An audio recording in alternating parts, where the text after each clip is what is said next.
Good evening. The March 15th Board of Education meeting is now in session. Please rise for the invocation. O God, we pray to administer that which is just in all educational policies, being ever mindful of your guidance, stir us to action with love, wisdom, and understanding. The pledge. I pledge allegiance to the flag of the United States of America and to the republic for which it stands, one nation, under God, indivisible, with liberty and justice for all.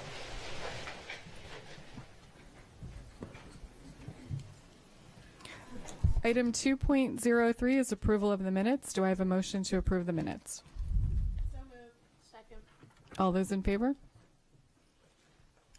The minutes are approved. Item 2.04 is establish agenda order, and the agenda stands as published. Item 2.05 was going to be a recognition, but our recognition folks were not able to make it tonight, so we will save that for later. And item 2.06, school and community highlights. Mrs. Hummer. Oh, yes. Last week was Read Across America Week and Dr. Seuss Day, which is always great fun across the county. And I have the pleasure of reading at Monarch Global and at the Annapolis Library with students from Tyler Heights, and that was great fun. That's always a fun week for the schools. Also, several of us attended the Shipley's Choice Blue Ribbon School celebration, and it was very impressive. Every school should go and see how polite they were during the assembly because they were just great. And they had a very impressive bunch who were showing off and telling us about their clubs and things. And the ones who were telling me about the terrapins I want to bring home with me because they were so darling. And then Saturday night, Ms. Sasso and I attended the Arts Council of Anne Arundel Arts Gala, and the Arts Council is a huge supporter of our schools and provides tens of thousands of dollars worth of grants to help bring artists to our schools each year. So it was a pleasure to attend their gala and help them raise funds for the coming year. So. And Dr. Olato and Mrs. Hummer and I were also at the Blue Ribbon Celebration Dinner, so we've been celebrating Shipley's Choice all week. And the rock and roll revival at Severna Park High School in their new auditorium was just fantastic. I think some of us have gone the first weekend and some more are going next weekend. Good evening, President Korbelak, Dr. Arlato, and other members of the board. My name is Christina Dyson, and I am the Secretary of Education for the Chesapeake Regional Association of Student Councils. At our General Assembly on February 17th, we updated our Constitution to align with the current structure and activities of our organization. This was the first major revision in a very long time, and quite frankly, it was long overdue. Our biggest change was changing the titles of the offices from First Vice President to the Secretary of Legislation, Second Vice President, my position, to the Secretary of Education, Treasurer to the Secretary of Service, and the Secretary to the Secretary of Communication. We also added the position of Vice President, but Middle School Coordinator remains the same. This was done to encourage a student to run for the appropriate office based on what that office does instead of the office as perceived by the highest ranking. Another important change was to add the following phrasing.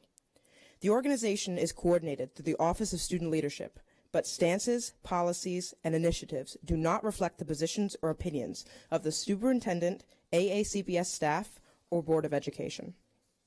This was done especially to ensure that CRASC is not perceived as an agent of AACPS, especially when we address a controversial issue to the public eye.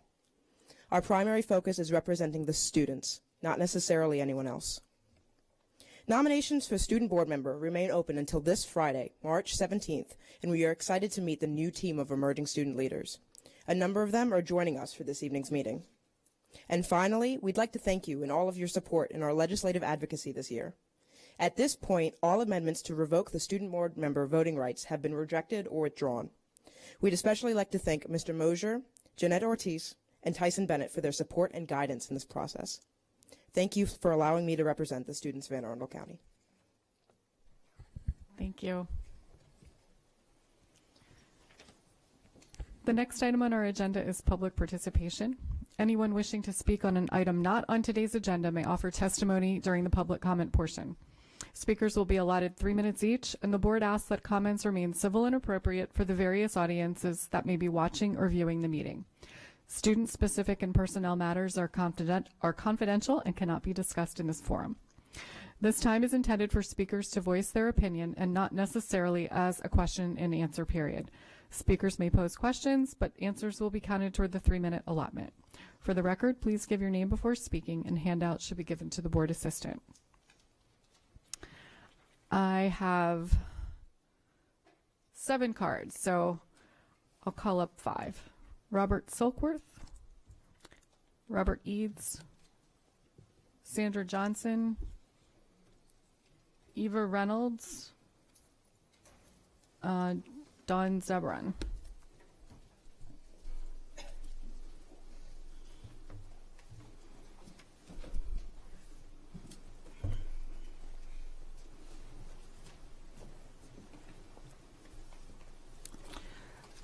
Good evening, President Korbelak, Vice President Hummer, other distinguished board members, Dr. Alada, ladies and gentlemen. My name is Robert Silkworth, and I'm here this evening as the chairperson of the High School Concerns Committee.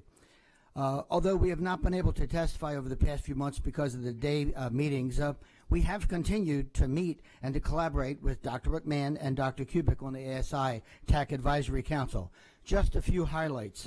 We were very pleased when we learned that a request was made to add some additional funding to the budget request for additional compensation for teachers, perhaps mid-year.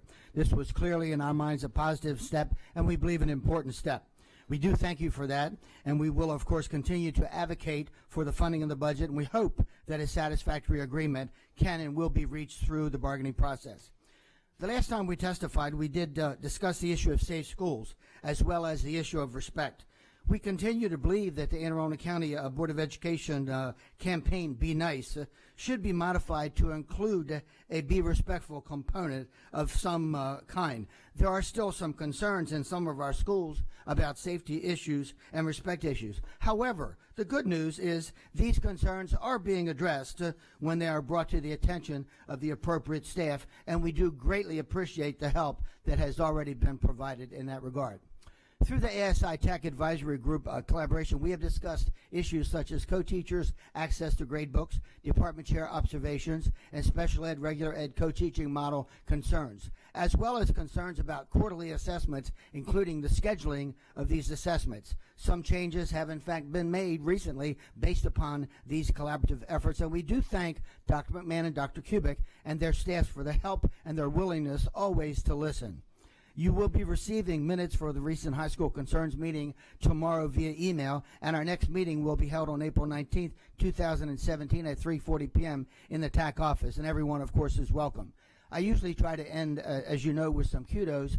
On the side, I would like to say that I was very glad to hear about the recent testimony from the student government. The student board member is such an important person and has been for many, many, many years. And so I was glad to hear that news.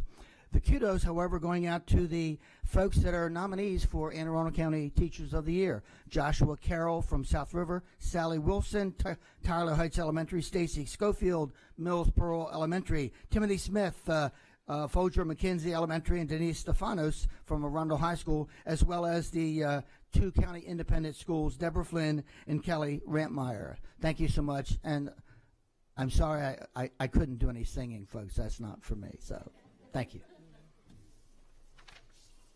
But it was good, and I would advise everyone not only to go to see that, but at North County High School in April, our drama department is also putting on a musical production. I believe it's going to be The Little Mermaid, and fantastic.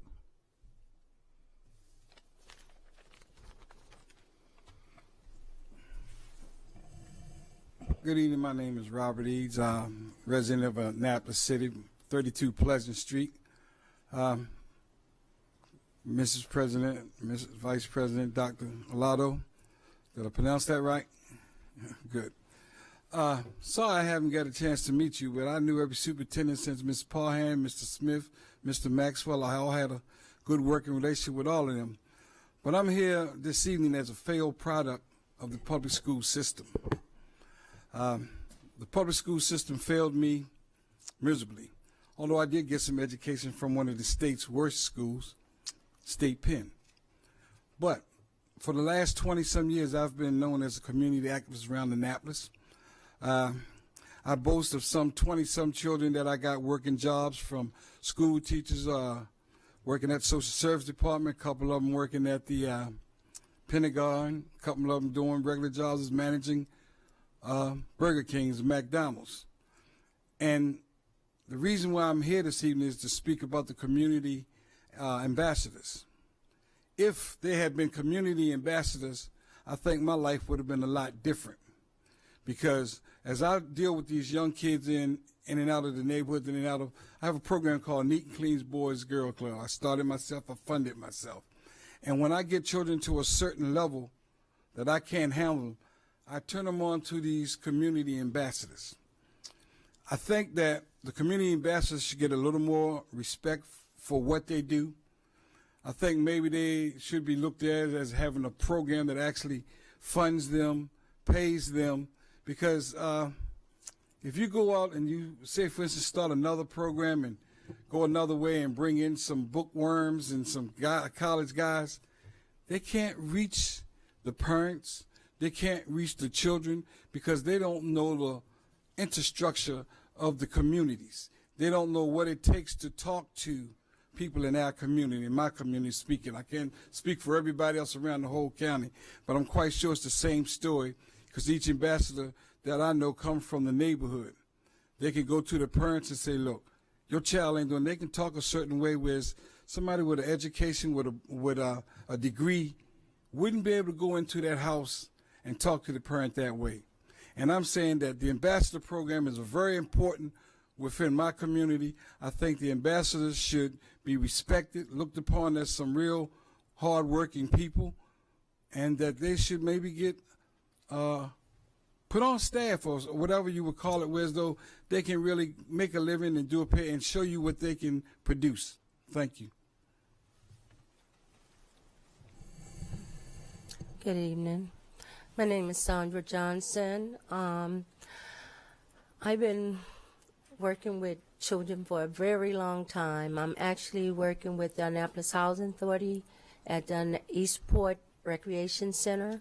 I am one of those community ambassadors that everyone is speaking about. I am proud to be a community ambassador. I enjoy working with our children at AHI. I think that being there has done a great deal of help to the children and the staff there. You know, we all get along. We depend on each other to work with the kids, especially children who have low attendance, kids who have low grades. Excuse me, my mouth is getting kind of dry. I have a cold. But I'm here to just speak out. I'm a little nervous, but I'm going to say what I truly, truly feel from my heart when it comes to working with the children at Annapolis High. It's every child there that needs us, and every child there is so funny that comes to us and needs some type of help. And we reach out and we help them. Whether it's to, sometimes we have to take them home, you know, when they've gotten in trouble. A lot of times we go to the neighborhood and interact with the parents and, you know, getting information. There are kids that we have to just constantly talk to all the time, you know, and it's a hard knock, you know. You may be telling that same kid every day, don't walk the halls, don't walk the halls. One day that kid going to go to class. And most of the time they listen to us when we tell them they have to be in class. We sit in classrooms sometimes. Some of the teachers don't mind it because I guess they feel like that's a help to them. But I honestly want to say that being a community ambassador at that school has been a joy for me. I mean, you know, sure, we need to be recognized more. We need to have more money. We need to be permanent. However, you all may be looking at these us as community ambassadors. We've been working with them. I've been working with them for like, off and on for like 7 years. So I know a lot of kids, and a lot of children know me, and I'm well liked by them. So, you know, they come look for us, we look for them. So it's like, you know, when you reach out and parents know that they got somebody there that they can contact and say, they affectionately know me by Miss Tippy. They know that if I'm in that school, they, okay, check with Miss Tippy. She'll make sure you get or what you need or bring you home or whatever. So today I'm just here just to tell you that it's a great program. And I hope you all look at it very deeply that, you know, it shall not be removed. Thank you. Thank you for your advocacy. Okay. Thank you. Hi, I'm Eva Reynolds. I currently have 4 students in the county schools, and I'm the current PTA president at Chesapeake Bay Middle School. Good evening to the board and Dr. Arlotto. Nice to see you all again. I'm here to deliver a petition signed by our Chesapeake cluster community affecting children pre-K through high school.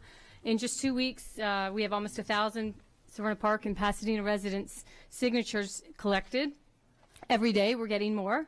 This petition is asking for clear and clean water in our Chesapeake schools. I send my children to school every day with at least 1 bottle of water. I know that not everyone in the building has that option, and this is their option for water at the schools. I think it's unacceptable. I think it would be unacceptable to go in a restaurant and get a bottle of water like that or be served water like that, so I don't understand why it's acceptable in our schools. Personally, I can only attest to the past 2 years about the water issue, but as I speak with more people in the community, I've discovered this issue has been problematic for many, many, many years. The school is 40 years old, the complex at Chesapeake. We realize it is complicated. We realize it's been tested, and we realize solutions are very expensive. But we also realize it's warm, it's brown, it has floaters, as the students say. Visiting sports teams will not, the coaches will not use the water at the cluster because they refuse to refill their coolers there. They all know it's just an unwritten rule. The kids that are old enough to make a decision will not drink this water. The kids who are too little to make a decision will. And I really don't know which is worse. I do know that our PTA has supplemented the bottled water supply. We've paid for clean water so that our kids don't come home complaining of headaches, so they actually hydrate before and after gym class, and so they can concentrate on their studies instead of being distracted by thirst. Tonight, we're here to ask you, Dr. Arlotto, and the board to look again at this issue. Give us something more than what we have already been given. Don't give us the water quality test results that say the water falls within acceptable ranges. Don't tell us the system just needs to be flushed out one more time. Don't give us the reports from MES and the facilities managers that say the water is safe to drink. It's dirty. It looks dirty. It's not palatable. It's not clean in the simplest sense of the word. We want clean and clear drinking water for our approximately 3,400 students and staff members within the complex. The flushing, the testing, the reports have all been done, and we still have brown water. Until a final solution is determined, we request bottled water coolers for the schools. Please give our kids clean water. Give us a stipend per school to provide bottled water to our Chesapeake students. We're simply asking to bring the Chesapeake cluster up to the standards that other schools in this county are afforded as a matter of course. Thank you. Mr. Grannon.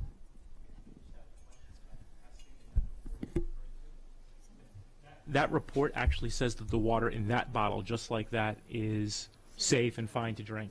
Does it note any deficiencies whatsoever in the testing? I'm not a chemical expert. There's some issues with the chlorine and the lead in this, but what? Let me just to correct this. So there aren't issues with chlorine or lead. I there mean, are just from the layperson looking at it. Right. No, I just because it's a good question. There are issues with iron, right? Because this is well water. Right. So we've got 20 facilities, 18 schools, and our Fort Smallwood Center and Arlington Echo that are on well water. And so this is it's the iron, so it's not a lead issue. It is not a chlorine issue. It's not a pH issue. And in fact, they are testing. She's absolutely right. They are testing and have tested for years that it is safe to drink. It's potable water. There's a difference between the aesthetic and the safety. And you're absolutely right. No, I don't disagree with you at all. But it is tested 3 times. It's tested 3 times a week. We have an outside agency that does that, so it's not us doing the work. It's the Maryland Environmental Service, I think, is Maryland MES, Maryland Environmental Service. We actually have a water filtration system at the Chesapeake Complex that pulls the water from the well and cleans it, and that's all done through MES. That's not done from our folks. In terms of response, there is MES's contractor, Martel. Right. And so there was a meeting this past Friday with our team, our engineers, and our plumbers, along with MES, to see what can we be doing to correct this, because it needs to be corrected. There's no question. The water doesn't run like that every day, all day. I went out this past Friday, and I visited all 3 buildings. I met with the principals, the business manager of the high school. I went to several sinks, toilets, and water fountains. I drank from the water fountains, and it was running clear. I checked with the schools today. It was running clear today.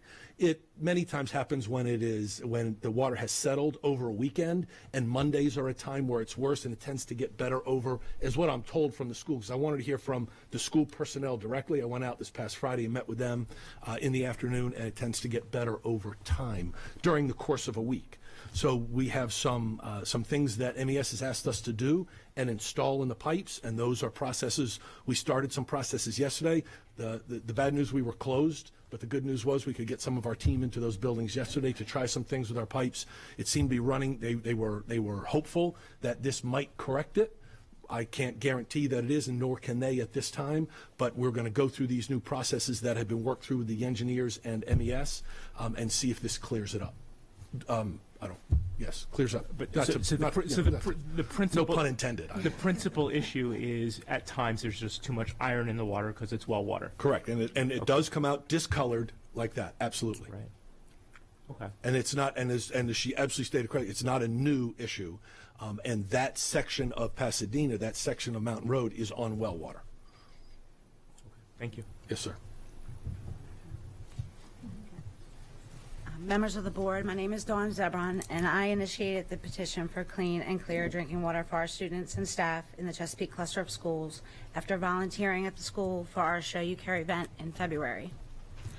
I remember looking at the empty water coolers PTA initially funded due to our water concerns and thinking, how can I sit here trying to show I care about our students in school, yet the water coolers are empty and the only other readily available water to our children and staff is brown.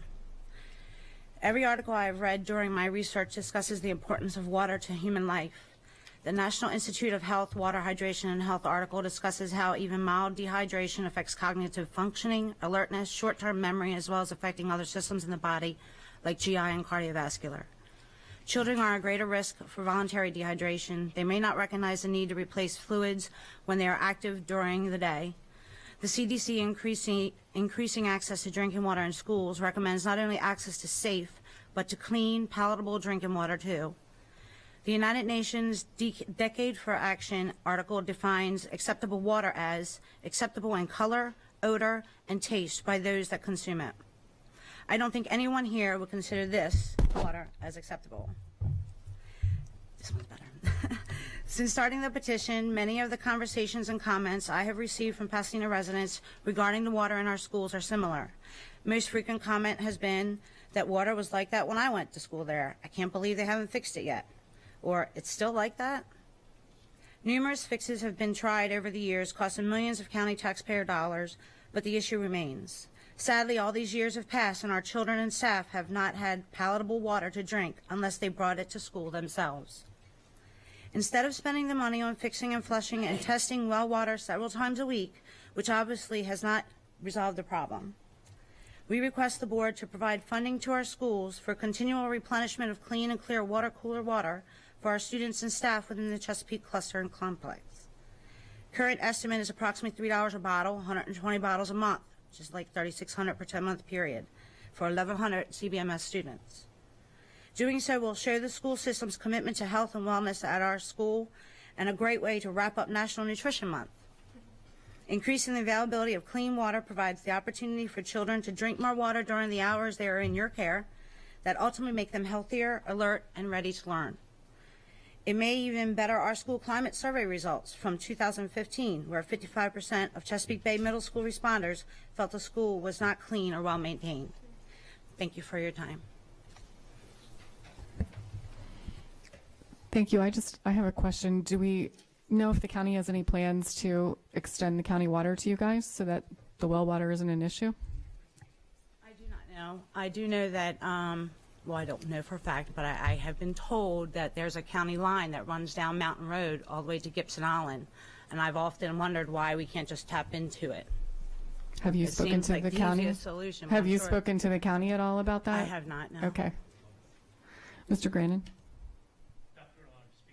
Seems like you know a lot about the specifics of the water testing and treatment there. Has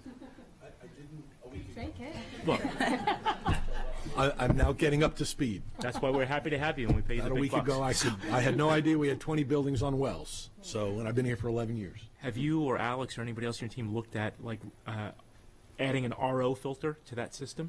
Maybe some kind of freestanding unit that could serve as a reverse osmosis filter for all the water for the school? So I'm now going to have you go out to the treatment plant and you can advise. So I don't know exactly all the things that have been tried. I know that it was in 2008 that the facility was redone to a cost of about $1.6 million. We had the water filtration system redone at the encouragement of MES and to update it. I don't know what was included in that and exactly what occurred. I wasn't at the meeting on Friday with the engineers and the plumbers and MES, so I don't know exactly what was suggested, but there were some suggestions about adding things to the pipes, both from the filtration part and then the point of entry into the three buildings, because our water, and this is something I didn't know, we own 2 water towers as a school system, one at Southern High School and one at Chesapeake. And so the water is being filtered, pumped to the water tower, and then gravity's bringing it to the 3 buildings, the high school, the middle school, and then Bodkin Elementary. That's the complex that they're referring to, those 3 buildings. So I don't know, I can find out from the team exactly what's been suggested or tried up to this point. I only ask because I'm on well water, and when I don't keep up with my salt delivery the way I'm supposed to, the iron goes up, and you take a shower and you kind of smell like a penny. But Correct, right. the That's drinking water is okay because we have an RO filter in our kitchen, and I noticed that whatever happens to our shower water doesn't happen to that water. So I was thinking maybe an RO filter might be, rather, if we truly are spending a lot on frequent testing, make the investment for an RO filter, and that would just absolutely potentially do it. I'll find out where we are. Absolutely. Thank you, guys. The next 3 names I have, Linda Sawpaw, Corinne Frank, and Spear Lancaster.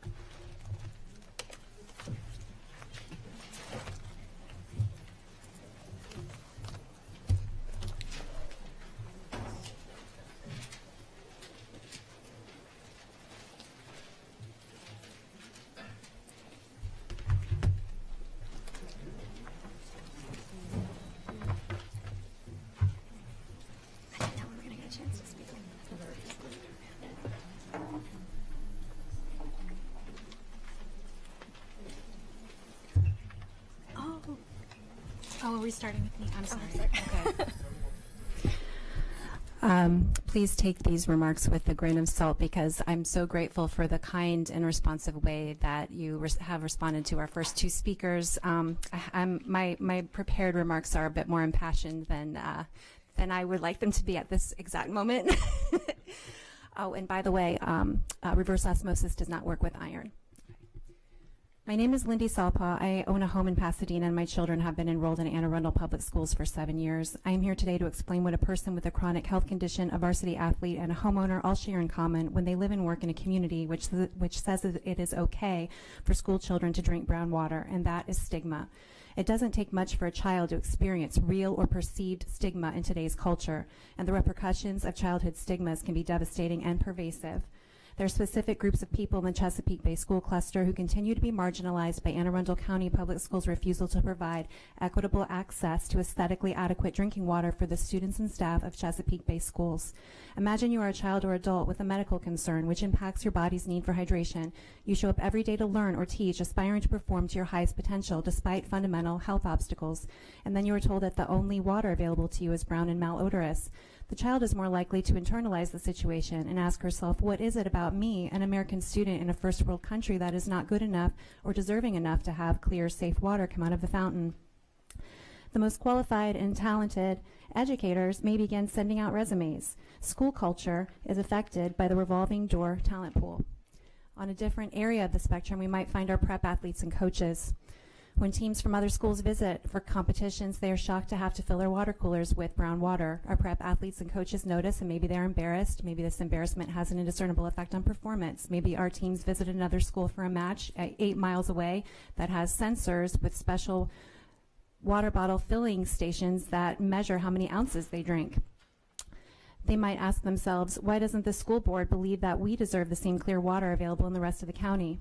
Lastly, the homeowners who purchased homes in Pasadena in good faith that their children would have equitable access to appealing drinking water as part of their educational opportunities are marginalized when they need to move or retire, to downsize, and their sale price is impacted because young families who research the school cluster discover the brown well water situation. The price issue has a chilling effect on their financial future and retirement. Please pay for our Pasadena students to drink safe bottled water while you reinvestigate flushing filtration strategies and other strategies. Thank you.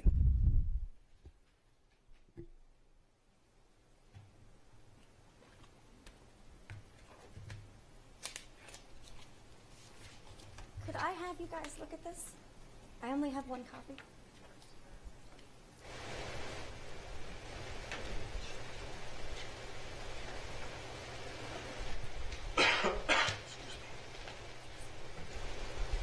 My name is Corinne Frank, and I am the mother of a kindergartner at Bodkin. My son Cullen just turned 6 in February. Recently, I've been made aware of the state of the drinking water. It is not clean, nor is it palatable. I have questioned many elected officials this week, and they have assured me that it is safe. And while I am relieved that they are not trying to intentionally poison my child, I think it's obvious that in a civilized society, clean water is expected, and especially for children. I've been to Mexico, and even there, I was provided with clean and palatable water.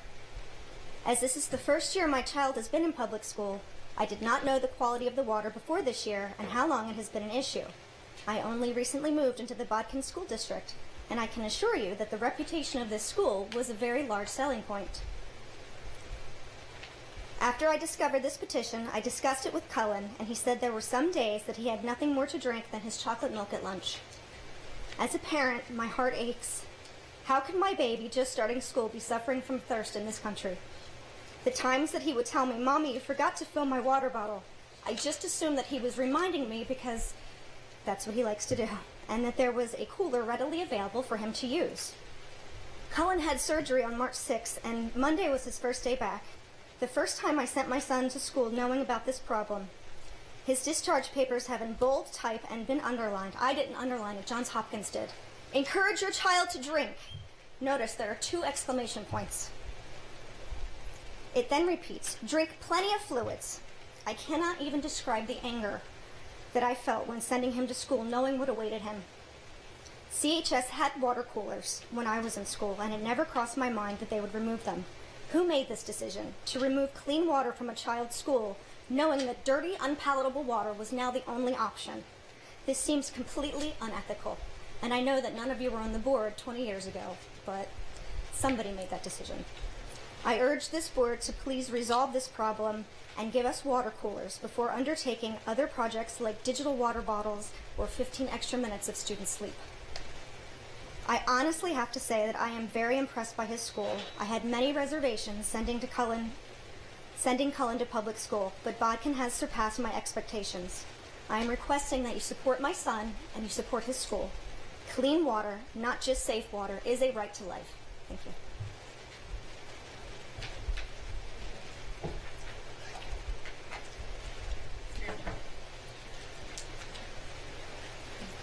Good afternoon, everyone. It's great to be here. I was visiting today with our community partnership director over at our office in Laurel, and he was telling me about a program called the Cultural Fest, which is coming up on April the 1st.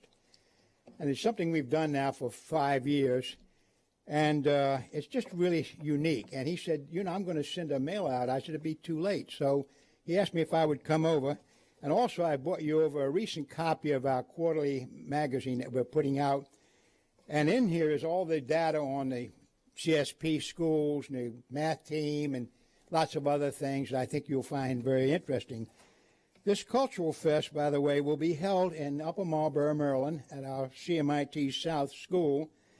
And we have over 100,000 square feet, so we've got over 100 different booths that will be set up in the hallways by parents from all over the world with their foods and their particular cultural artifacts and so forth and so on. Last year we had over 500 people show up. This year we expect at least 700 to show up. And we'd like to personally invite you to come over and visit with us if you get a chance. I will be there, of course, for the whole time, but it starts around 12 o'clock and goes till 4. So if you just drop in for an hour or so, we'd be just pleased to have you come over and look at it. Other than that, I just want to tell you that our robotics team has just about aced the test. The math team, 12 years in a row, #1. The kids are doing well. We thank you for all the help and support, and hope we keep rolling for you. So that's about it. No bad news. All good news. Thank you very much. Thank you. I don't know. Did you all get? We do. We have them right up here. Thank you very much. Thank you. By the way, that's Mark's phone number. If you want to call him, if you have any questions, I'd be glad to talk with you. I just have one last card, Wanda Brown, or unless there's anyone else who'd like to come address the board at this time.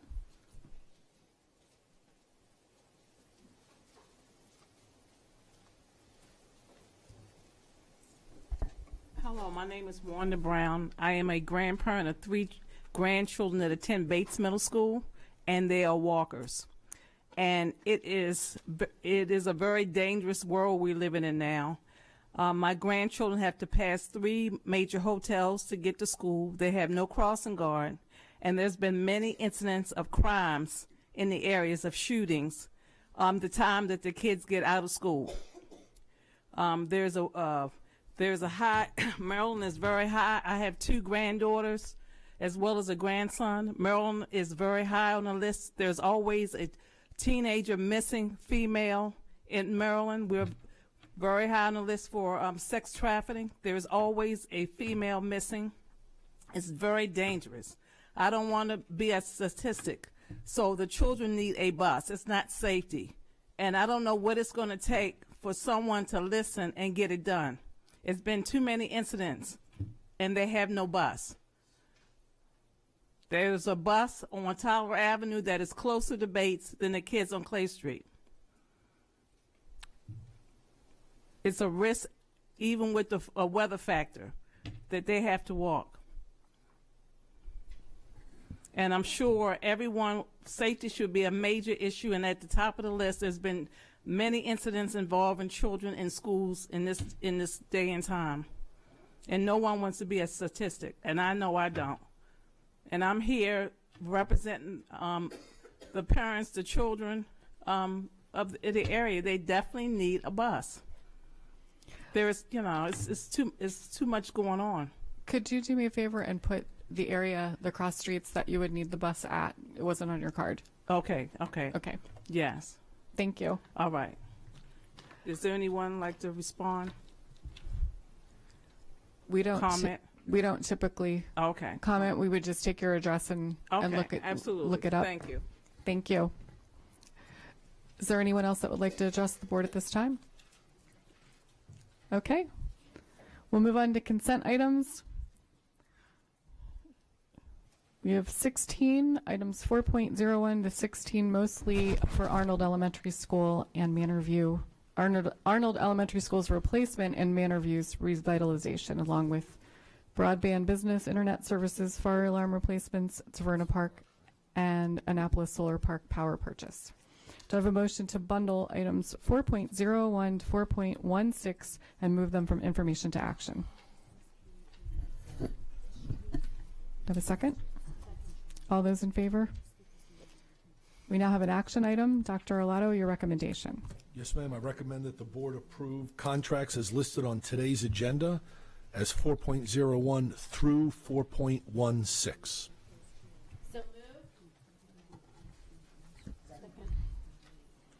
Is there any board discussion? Is there any public comment? All those in favor? Motion passes 6-0. The next action item is 5.01 administrative personnel appointments, and we do not have any this evening.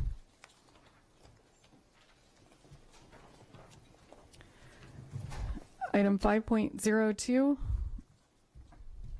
is a policy revision first reading, employee use of social media policy GAOO, and we have a presentation.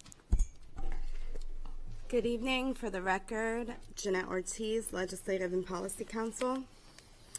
The Office of the Deputy Superintendent brings policy GAOO, employee use of social media, to you for first reading. This policy was last revised on April 17th, 2013. The updated policy provides guidance on the use of social media by AACPS employees. The policy will be posted on our website for 30 days for public comment. I can answer any questions you may have. Mrs. Birch? Typically, we have definitions for words that are used in our policy. I feel like in this one, we're actually making policy in our definitions, and that concerns me a little bit. Like in number 3, personal social media presence, it actually says what you can and can't do as related to a personal social media presence. So sometime before the next reading, could we look at it and make sure that we're not making policy in definitions, but the definitions are just definitions? Does that make sense? It does make sense. This is a conversation that we had at the policy committee meeting. Okay. Yes. And did they not agree with what I'm saying? Well, the definitions weren't in the policy, and they asked us to put them in the policy. Correct. Okay, but even if it was in the regulation, the definition should not be specifying a rule. It should only be saying what the word means. It shouldn't be saying the employee is not authorized to communicate, because that's a rule in a definition. We'll take a look at it. Yep. So, yeah. Is there any public comment on this item? All right, this will go on the internet for 30 days. For 30 days, correct, yes.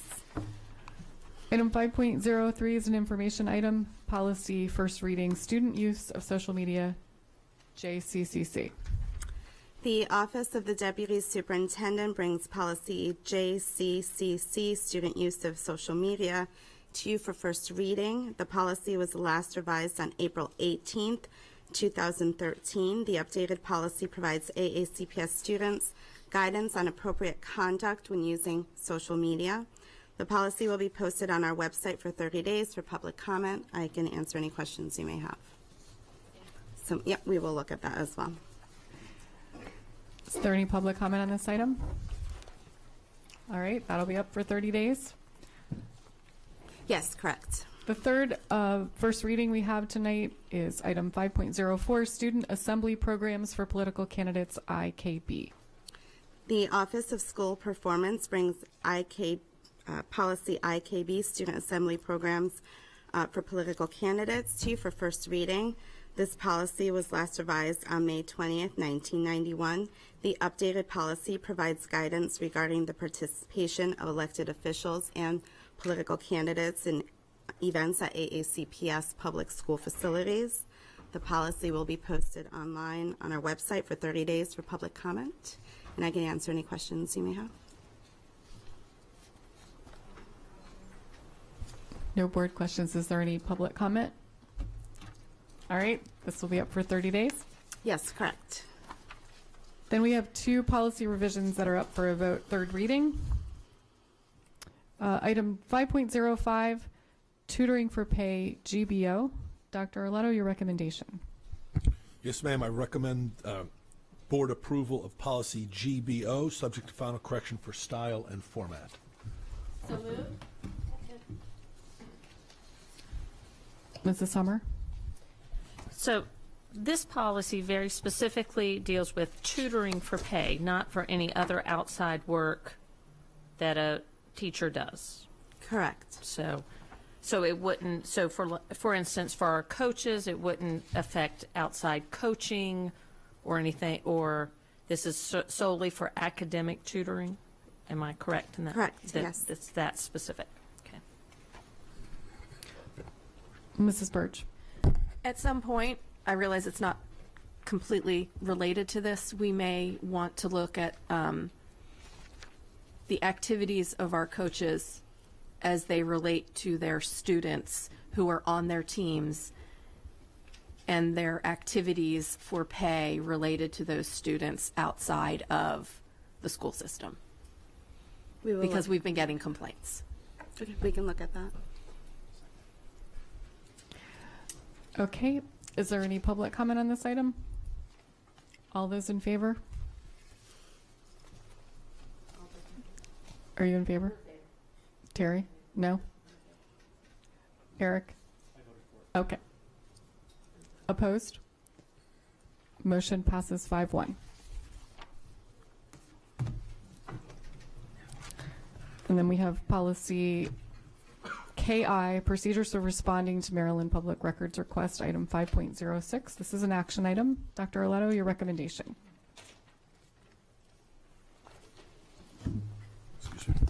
Yes, ma'am. I recommend board approval of policy KI as subject to final correction for style and format.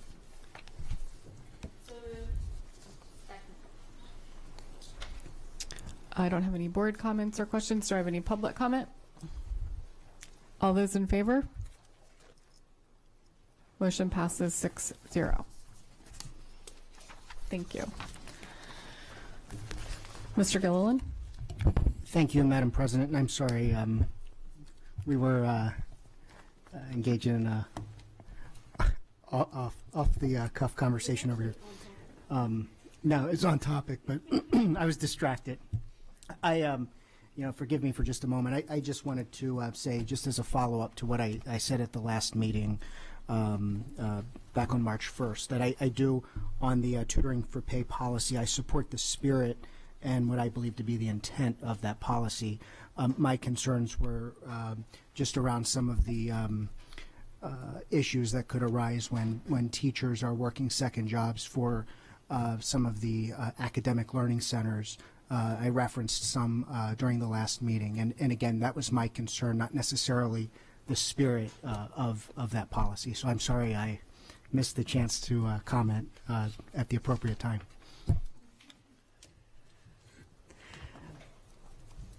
And I also failed to acknowledge that Maria and Patty are not here this evening. Every time I'm counting votes, they are both out of town tonight.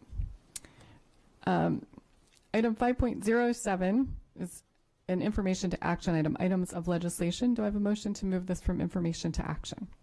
So moved. All those in favor? We now have an action item, and you'll be going through a few more pieces of legislation. We're almost done. This should be the last action items that the board will need to take on legislation. It's been a very busy legislative session. So we will jump right into Section 1 pieces of legislation where we are requesting the board to take action. The first bills are House Bill 1082, Senate Bill 1060, Heroin and Opioid Education and Community Action Act of 2017, or the Start Talking Maryland Act. This bill does a lot regarding heroin and opioid education in the state of Maryland, but we will focus on the provisions which specifically relate to school systems. Those provisions would require the State Board of Education to expand an existing program to encompass drug addiction prevention education in public schools. That specifically includes heroin and opioid addiction and prevention. Would require each local Board of Education to establish a policy requiring each public school to store naloxone and authorize a trained school nurse to administer it. The bill would require each local Board of Education to hire a community action official or regional community action official, and require the governor to include a general fund appropriation of at least $3 million in the fiscal 2019 budget for MSDE to award grants to local boards of education to implement the bill's policy and training requirements. AACPS supports the intent of these bills as we have been a leader in this area. However, we propose several amendments to the legislation to ensure that local boards of education can help to implement a successful program. AACPS recommends the following amendments. Add language identifying health personnel and staff as there are schools that do not have school nurses. So specifically, the language in the bill right now just talks about school nurses, and not all schools have an actual school nurse. Add language to identify the role of county health departments in some local school systems, like AACPS, where school nurses are employees of the county health department. Remove all references to community action official and place the identified responsibilities with the county health departments. Define proper emergency follow-up procedures. Clarify that instruction delivered in grade bands 3rd through 5th grades shall be done via instructional materials to parents or guardians. This will allow local boards of education to determine the appropriate curriculum for the middle school and high school students. And we recommend that the board support this legislation with the proposed amendments.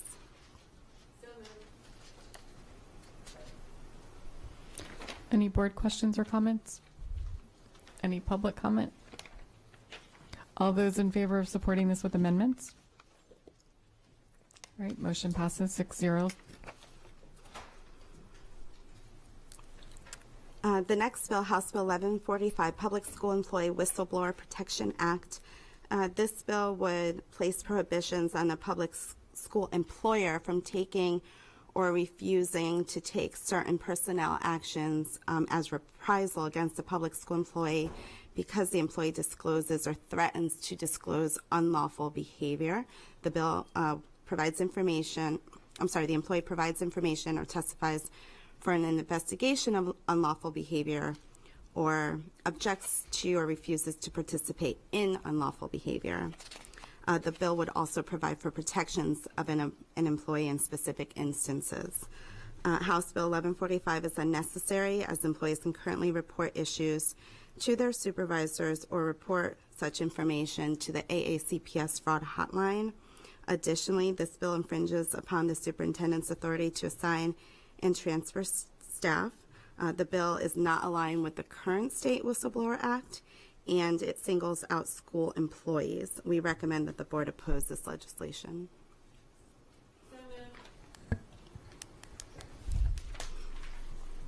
Any board questions or comments? Any public comment? I think the only thing we noted when we were going through this at MABE was we don't want a separate bill. We want them, if we're going to do this, put the public school employees under the state whistleblower protection. Yes, and that conversation has been, folks have had this conversation with the bill's sponsor and committee members, in that Maryland currently has a state whistleblower Protection Act, but it only covers state employees. And so if the committee has the will to move this bill forward, that it should be aligned with current state law, and it should apply to all employees, not simply school employees, but county and local employees as well. So that information MABE has shared and others with the committee. And we're not saying we don't want to protect whistleblowers. We're saying exactly, yes. It's just we need to have one law. Correct. There are inconsistencies with what's been proposed and what's in current statute. Okay. All those in favor of opposing a separate law? Motion passes 6-0. The next bill, House Bill 1305, Labor and Employment Payment of Wages Minimum Wage. This might sound a little familiar, but it's a little different bill. This bill would increase the state's minimum wage to $12.50 an hour beginning July 1st, 2019. This proposed legislation would have a significant fiscal impact on AACPS in the middle of some financially difficult times for us. We currently have about 700 employees who earn less than the wage that would be required Under this bill, as I mentioned, this is similar to a previous bill the board opposed, and we recommend that the board oppose this legislation as well. Do I have a motion to oppose? Any board questions or comments? The prior bill was for $15, correct? Yes, correct. The prior bill would have an incremental increase to $15 an hour. This bill would just begin at $12.50 beginning July 1st, 2019, but still a significant impact and a change from the current minimum wage and what we pay these 700 employees. Is there any public comment on this item? All those in favor of opposing this bill? All those opposed? Motion passes 5-1.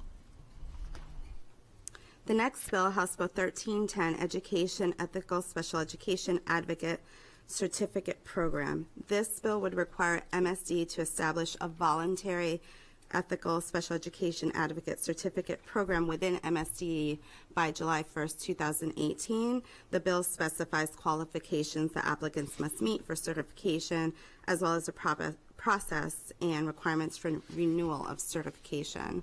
AACPS believes that this bill could ensure that special education advocates have the necessary training and certification to properly support parents and students. However, we do propose some amendments. We propose that the bill also add a face-to-face component to the training, which would allow for greater opportunity for learning. We propose a clarification on how good moral character can be determined. The bill requires that a candidate have good moral character, but that's not defined.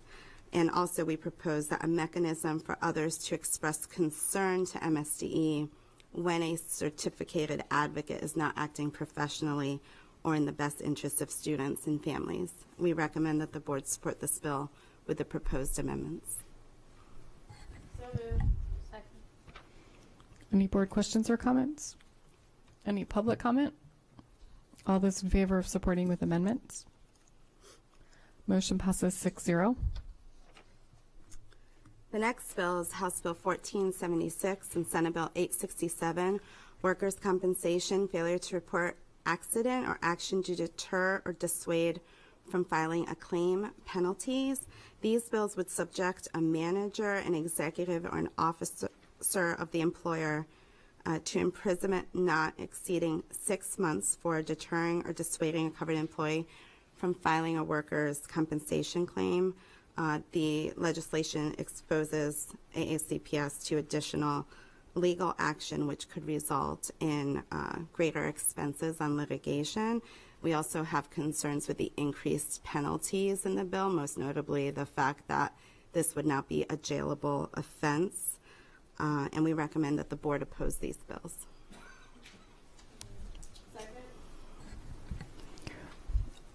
I just have a question. You might not know the answer to this, but if I'm an employee, I'm injured on the job, and I fill out my workers' comp paperwork and my employer doesn't want to file it, isn't there a way for me to go and around them and submit my claim? Is there some kind of hotline? Yes, there's a current process and procedures in place. I don't have the detailed information, but can certainly provide that to you. But there are certainly ways for employees to go ahead and fulfill. So if my employer is doing claim. this, I can still get my claim in? Yes, okay. Correct. Any public comment? All those in favor of opposing this bill? Motion passes 6-0. The next bill, House Bill 1486, Teachers and Teacher Preparation Programs, Research-Based Reading Instruction. This bill would require the Professional Standards and Teacher Education Board to require teaching candidates applying for a certificate to teach students with disabilities as a reading specialist, as a reading teacher, or kindergarten through 5th grade to successfully pass a written test of research-based reading instruction. AACPS opposes teacher certification requirements being mandated or controlled by the General Assembly. The current Maryland State Teacher Certification requirements require teacher candidates to pass Praxis 1 and all teachers have to have 12 semester hours in specialized courses. We recommend that the board oppose this bill. Mrs. Summer? Can I just say that I find this bill to be insulting to teachers? I mean, and MSD. I mean, we already have these qualifications in place, and to assume that we have reading teachers that don't know phonics and don't know how to teach is just insulting. And yes, I oppose this bill. Mrs. Birch? I just want to say, because I did sit on the task force I forget what the whole name was, but it was about dyslexia. And that's where this came from. And I think that there probably was no intent to be insulting, but I think that there is certainly an impression from parents of children who are dyslexic that many elementary school teachers don't recognize the signs of dyslexia. And I think that's what they were hoping to go for. I disagree with legislation as being the way to accomplish that, but I understand their frustration when they had children in school for years and no one ever, I mean, they just knew that the kid had a problem, but no one ever figured out what the problem was. So they're looking for a solution, but they haven't quite figured out what the right fix is yet, I don't think. But I think that's what they're trying to do. They're trying to make things better for these kids who've made it through years and years of school and no one ever diagnosed them with what their actual issues were. So, you know, maybe don't be as insulted as you are. But again, I don't know that legislation, we don't want every issue to be decided by the General Assembly. They're not educators. They're not the ones to decide how things should happen in, you know, in our schools or in schools of education. There are other people who are better at making those determinations. Right. And I think that's the important issue here. I can say that maybe the intent was good on that, but also diagnosis of dyslexia is not necessarily going to be improved by mandating a reading instruction. That is a, you know, but that there's some different things that we can do to address that. And if that is the intent of this, the message that comes across is that our teachers don't know what they're doing. And I don't believe they should be mandating our curriculum or our instruction for our teachers, and I certainly don't want them insulting our teachers for their capabilities. There's another bill that was introduced. We didn't weigh in on it. It would just require MSD to look at addressing dyslexia in schools, which we probably prefer something like that to pass because it doesn't put any requirements on the school systems or the teachers. So that bill hearing happened, what day are we on? I think Tuesday, and received a good bill hearing. So perhaps that will move and this one won't. Is there any public comment on this?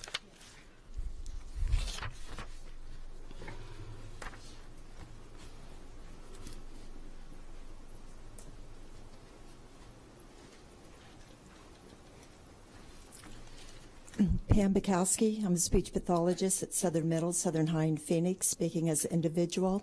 I too am insulted. There's, you know, everybody can't know everything about everything. That's why we have specialists.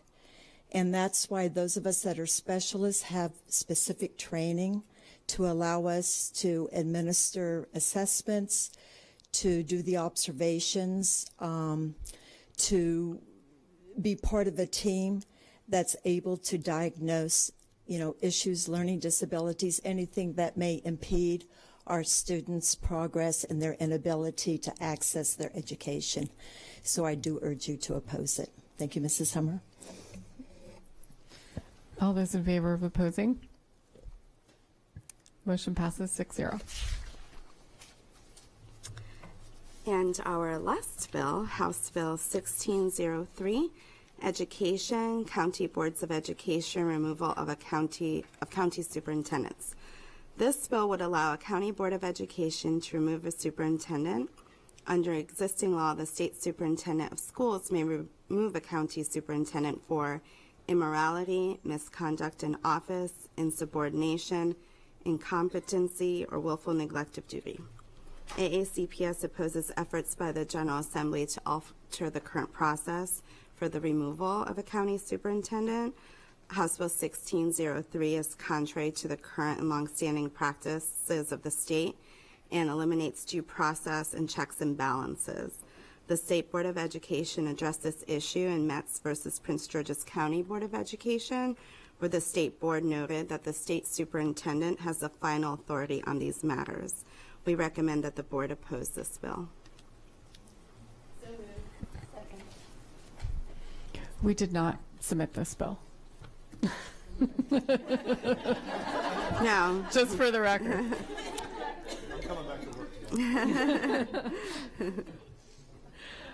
I do have to say, you know, there's similar situation in place for removing a board member, and I think we all would like the protection of an added layer of an impartial party who can take a look at a decision that people might be making out of anger or spite. So I definitely will be opposing this bill. Any public comment on this item?